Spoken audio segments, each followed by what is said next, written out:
আমি বৃহত্তর সুন্নি জোটের প্রার্থী হিসেবে আমার প্রতীক চেয়ার হিসেবে আমি আমার মোক্তার ভাইয়ের কাছে অনুরোধ জানাবো, তিনি যেন তার মনোনয়ন প্রত্যাহার করে, প্রার্থিতা প্রত্যাহার করে আমার সমর্থনে যেন কাজ করে, সেটার জন্য আমি ওনার কাছে অনুরোধ জানাচ্ছি। এটা বৃহত্তর সুন্নিয়তের স্বার্থে, মাযহাবের স্বার্থে আমরা সবাই এক, এটা যেন সবাই বুঝতে পারে। বিসমিল্লাহির রহমানির রহিম। চট্টগ্রাম 5 হাটাজারি ও বাইজিত আংশিকের জনসাধারণ, নির্বাচনী এরিয়ার জনসাধারণ, আসসালামু আলাইকুম ওয়া রাহমাতুল্লাহি ওয়া বারাকাতুহু।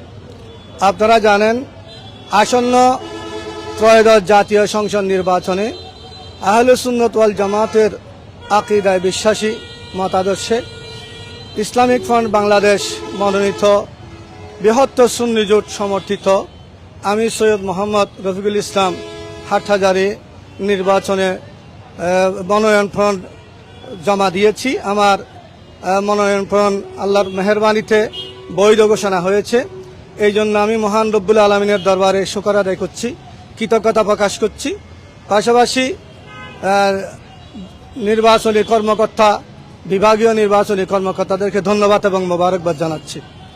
পাশাপাশি আমি আমাদের বৃহত্তর সুন্নি জোট ইসলামিক ফ্রন্ট বাংলাদেশ, বাংলাদেশ ইসলামী ফ্রন্ট এবং বাংলাদেশ সুপ্রিম পার্টির সকল নেতৃবৃন্দের কাছে অনুরোধ জানাবো, আমরা এই সুন্নিয়তের ময়দানে এবং হাটহাজারীর জনগণদেরকে সাথে নিয়ে আমরা একসাথে কাজ করে যাব।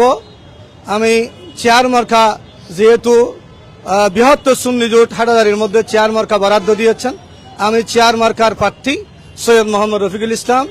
এই প্রতীক নিয়ে সবাইকে ঐক্যবদ্ধভাবে কাজ করার জন্য আমি বিনীত অনুরোধ জানাচ্ছি। পাশাপাশি যিনি হাটহাজারী থেকে আরেকজন প্রার্থী আমার সৈয়দ মুক্তার আহমদ সাহেব, তিনি মনোনয়ন নিয়েছেন, ওনার প্রার্থিতাও বৈধ হয়েছে। তবে আমি বৃহত্তর সুন্নি জোটের প্রার্থী হিসেবে আমার প্রতীক চেয়ার হিসেবে আমি আমার মোক্তার ভাইয়ের কাছে অনুরোধ জানাবো, তিনি যেন তার মনোনয়ন প্রত্যাহার করে, প্রার্থিতা প্রত্যাহার করে আমার সমর্থনে যেন কাজ করে, সেটার জন্য আমি ওনার কাছে অনুরোধ জানাচ্ছি।